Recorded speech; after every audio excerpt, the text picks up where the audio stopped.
పవన్ కళ్యాణ్ కెరీర్లో Gabbar Singh biggest hit గా నిలిచింది. తాజాగా ఈ సినిమా మరోసారి ప్రేక్షకులను అలరించేందుకు సిద్ధమవుతోంది.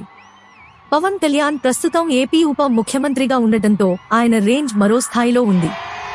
గబ్బర్ సింగ్ సినిమాకు సంబంధించి బుక్ మై షోలో 27,000 టికెట్లు అమ్ముడుపోయాయి.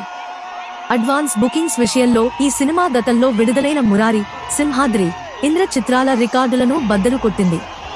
Mahesh Babu Murari cinema advance bookings కింద 3,46,00,000 రూపాయలు రాబట్టగా గబ్బర్ సింగ్ 4 కోట్ల రూపాయలు రాబట్టింది.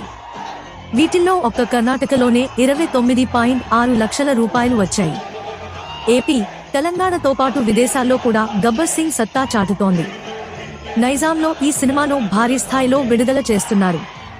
ఇటీవల విడుదలైన సినిమాల్లో మురారి అత్యధిక కలెక్షన్లు సాధించింది. ఈ చిత్రం రికార్డును ఎలాగైనా బద్దలు కొడతామంటున్నారు పవన్ కళ్యాణ్ అభిమానులు.